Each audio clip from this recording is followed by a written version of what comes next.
Right. இனி சரி பாருங்க இல்லை திருப்பி இருக்கார். அனைவருக்கும் வணக்கம். மீண்டும் ஒரு சந்திக்க கூட உங்கள் அனைவரையும் சந்திப்பதில் மிக்க மகிழ்ச்சி. நான் உங்கள் நேசன் எஸ்டி நாதன். இன்று நாங்கள் பேர்ச்மன் ஸ்டேடியத்தில் நாடு கடந்த தமிழ் அரசாங்கம் நடாத்தும் வருடாந்த தடகள விளையாட்டுப் போட்டிகளில் இங்கு அந்த நிகழ்வுகள் ஆரம்பமாக இருக்கிறது.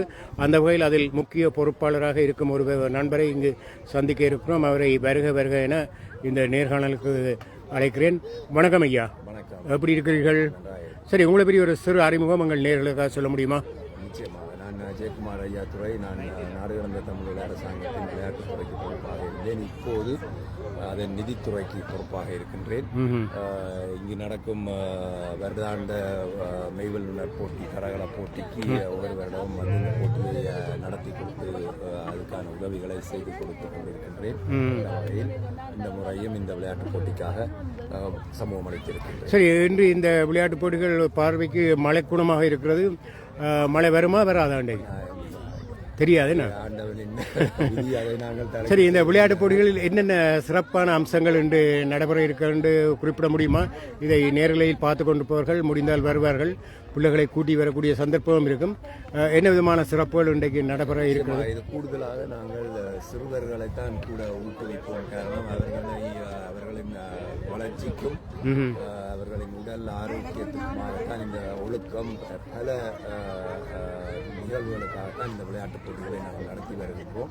இந்த வகையில் கூடுதலாக சிறுவர்களுக்கான ஓட்டப்பந்தயமோ அல்லது நீளப்பாய்ச்சல் சகல விதமான மெய்வல்லுநர் போட்டிகளும் இங்கே நடத்தப்படும். இப்போ காலம் எத்தனை? இப்போ 9 மணிக்கு தொடங்க வேண்டியிருந்தது. எப்படியும் 10-11க்குள்ளே தொடங்கும். அப்படி தானே? 10 மணிக்கு நாங்கள் நிச்சயமாக இப்போ ரெஜிஸ்ட்ரேஷன் எல்லாம் முடிஞ்சு கொண்டிருக்கின்றது. முடிந்தவுடன் நாங்கள் போட்டிகளை நடத்தப்போம். எத்தனை மணிக்கு முடிஞ்சு ப்ரைஸ் கீப்பிங் எல்லாம் எத்தனை மணிக்கு நடைபெற்று?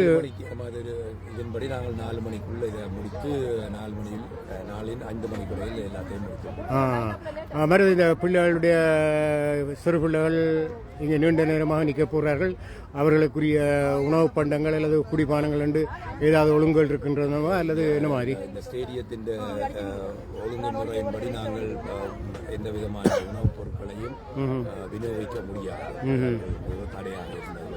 அவர்களுக்கு ரெஜிஸ்ட்ரேஷன் உள்ளாக அவர்களுக்கு தண்ணி அதெல்லாம் கொடுக்கின்றோம். மற்றபடி பேரண்ட்ஸ் அவர்கள் இது வழக்கமாக நடக்கிற ஒன்றுதான் என்படியால் அவர்கள் தங்கள் உணவுப் பொருட்கள் எல்லாத்தையும் கொண்டு வருவார்கள். சரி, இந்த நாடு கடந்த தமிழ் அரசு இதை நீண்ட வருடங்களாக நீண்ட காலமாக நடத்தி வருகிறார்கள். இதன் மூலம் எங்களுடைய இனத்துக்கும் எங்களுடைய சமுதாயத்துக்கும் எங்களுடைய வருங்கால இளம் தலைமுறைக்கும் ஒரு ஆரோக்கியமான நிகழ்வாக நாங்கள் கருதலாம். அந்த அடிப்படையில் மேலும் இதை பார்ப்பவர்களுக்கு நீங்கள் என்ன கூற இருக்கிறீர்கள்? இந்த விளையாட்டுப் போட்டிகளின் மூலம் எங்களுடைய வருங்கால சந்ததி அடையக்கூடிய அனுகூலங்கள் எது முக்கியமாக எதுவாக இருக்கக்கூடும் நீங்கள் நினைக்கிறீர்கள்? இதன் மெய்ப்பொருள் நாங்கள் விளையாட்டால் ஒன்றிணைவோம். நாங்கள் இந்த விளையாட்டுப் போட்டியில் எங்களுடைய பதாதைகளை பார்த்தீர்கள் என்றால் நாங்கள் விளையாட்டால் ஒன்றிணைவோம் என்றதுதான் எங்களுடைய கருப்பொருளாக இருக்கின்றது. மக்கள் எவ்வளவு கருத்து வேறுபாடுகள் மக்களுக்கிடையில் இருக்கலாம், ஒரு ஆளுக்கு ஒரு ஆள் என்ன வித்தியாசமான கருத்துக்கள் இருக்கலாம். ஆனால் அந்த விளையாட்டு என்று வரும்போது நாங்கள் எல்லோரையும் நினைத்து ஒன்றாக இருந்து ஒரு மனத்தோடு ஒரு கருத்தோடு இந்த விளையாட்டுப் போட்டிகளை அடுத்த சந்ததியினரை மையமாக வைத்துத்தான் இந்த விளையாட்டுப் போட்டிகளை நடத்துகிறோம். நாங்கள் இந்த விளையாட்டுப் போட்டிகளை கனடா, பிரித்தானியா, பிரான்ஸ், பல நாடுகளில், அமெரிக்கா, அப்படி பல நாடுகளில் நடத்தி வருகிறோம். அப்படி பல நாடுகளில் நடந்தாலும் இப்போது கடந்த காலங்களில் இப்போ இந்த நிகழ்வுக்கு முதல் கடந்த வாரம் அதற்கு முதல்னு சொல்லி இங்கே ஊர் மக்கள் தங்களுடைய ஊர் சார்பாக விளையாட்டுப் போட்டிகளை ஒரு பாக்பொழியை வைத்திருக்கிறார்கள். அந்த ஊர் பிள்ளைகள் தான் பெரும்பாலும் அங்கு கலந்து கொள்வதை நாங்கள் அவதானிக்கக்கூடியதாக இருக்கிறது. மற்றவர்கள் நலன் விரும்பிகளாக கலந்து கொள்வதாக அறிந்தேன். நானும் பல இதழுக்கு சென்றேன். ஆனால் இந்த நாடு கடந்த தமிழ் அரசாங்கத்தால் நடாத்தப்படும் இந்த நிகழ்வில் எந்த ஊராக இருந்தாலும் எவரும் கலந்து கொள்ளலாம் என்ற விதி இருக்கிறது. அப்படித்தானே? அந்த வகையில் பல தமிழர்கள் என்ற அடிப்படையில், தமிழ் மொழி என்ற அடிப்படையில் எந்த நாட்டவராக இருந்தாலும் எங்கிருந்தாலும் தமிழர்களாக இருந்தால் அதில் கலந்து கொள்ளலாம் என்பது உங்களுடைய இது ஒரு முன்னெடுப்பான விஷயம். மற்றையெல்லாம் தனிப்பட்ட இதழாக செய்யும் போது ஒருவரை பற்றி மற்ற பிள்ளைகளுக்கு தெரியாமல் இருக்கும். அப்போ இங்கே எல்லோரும் வந்து மிக்ஸ் பண்ணிக்க எங்களோட பொதுவான ஒரு கருத்தை எல்லா பிள்ளைகளும் பெற்றுக்கொள்ளக்கூடிய விடயம் இருக்கும். எனவே இங்கு வரக்கூடிய மக்களும் பிள்ளைகளும் வரவு கடந்த காலத்தை விட இந்த முறை கூடுவதற்கான வழிமுறைகள் ஏதாவது உண்டா வருவார்களா கூட? நாங்கள் வெள்ளனவே இந்த ரெஜிஸ்ட்ரேஷன் மற்றது வானொலி மூலமாக எல்லா விடயங்களையும் மக்களுக்கு தெரியப்படுத்திக் கொண்டே இருக்கின்றோம். மற்றது இந்த முறை வந்து நாங்கள் கட் ஆஃப் டேட்டையும் வச்சிருக்கிறோம். ஏனென்றால் கடைசி நேரத்தில் வந்து ரெஜிஸ்டர் பண்ணி கொண்டிருக்கிறதால என்ன நடக்கும்னா எல்லாம் டிலேயாக போய் கொண்டிருக்கும். மேனேஜ்மெண்ட்டுக்கு சரியான கஷ்டமாக இருக்கிறது. இந்த முறை நாங்கள் முதல் முறையாக கட் ஆஃப் டேட்டையும் கொடுத்து அதெல்லாம் ஆக்சுவலி ஒரு 24 ஹவர்ஸ்க்கு மேலே அந்த கட் ஆஃப் டேட்டை கொடுத்து அதுக்கு பிறகு நாங்கள் பேப்பர் ஒர்க் எல்லாம் முடிச்சு ரெடியாக வந்திருக்கிறோம். இப்போ அவையில் வந்து நம்பர்ஸ் வந்து எடுத்துட்டு நம்மளால் நாங்கள் இவெண்ட்டை ஸ்டார்ட் பண்ணோம். உதயகளியை தான் நான் கேட்கின்றேன். அக்கடையில் நீங்கள் பதிலையும் கூறிவிட்டு இருந்தாலும் ஒரு வினா என்னென்றால், இப்போ எனது வீட்டுக்கு பக்கத்தில் இருந்தும் ஒரு சிலர் வந்திருந்தார்கள். இங்கே வேறு நண்பர்களும் சிலர் அடித்து கேட்டிருந்தார்கள் என்னை. அப்போ அவர்களை நான் கேட்டேன், உங்களோட பேர் பதிந்திருக்கானது இல்லை என்று சொன்னார்கள். தாங்கள் 2 பேர் என்று சொன்னார்கள். நேரடியாக வந்தால் பதியலாமா என்று கேட்டார்கள். அப்போது நான் சாந்தி அக்காவோட காய்ச்ச பொழுது அவரும் சொன்னார் முற்கூடி பதிவு செய்திருக்க வேண்டும் என்று சொன்னார்கள்.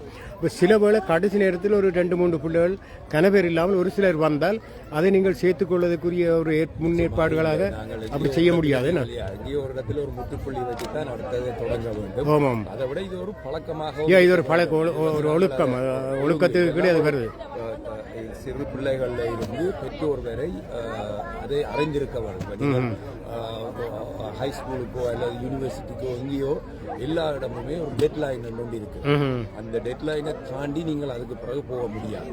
பழக்கம் சிறு வயதில் இருந்தே உருவாக வேண்டும். இது ஒரு பழக்கமாக இருக்க வேண்டும். சரி, இந்த விளையாட்டுப் போட்டிகள் இன்று நடைபெற போகிறது. இந்த விளையாட்டுப் போட்டிகளை பொறுப்பாக நின்று நடத்தக்கூடியவர் நீங்கள் என்று தான் நினைக்கிறேன். அப்படித்தானே?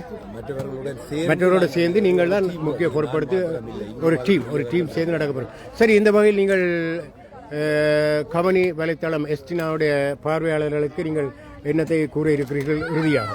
நிச்சயமாக எல்லோரும் வாருங்கள், பங்கு பெற்றுவோம். இந்த வருடமே தாண்டினாலும் அடுத்த வருடமும் நாங்கள் வருடம் இந்த விளையாட்டுப் போட்டிகளை நடத்தி கொண்டிருக்கின்றோம். நிச்சயமாக உங்கள் பிள்ளைகளையும் நீங்களும் வந்து இதில் பங்கு பெற்ற வேணும். அதுக்கு உரிய ஏதாவது தேவைகள் இருந்தால் நீங்கள் நிச்சயமாக உங்களோட தொடர்பு கொள்ளலாம். நாங்கள் இந்த விதத்திலும் உங்களுக்கு உதவி செய்வோம். நன்றி. மீண்டும் சந்திக்கும் வரை விடைபெறுவது உங்கள் நேசன் எஸ்டினா. நன்றி.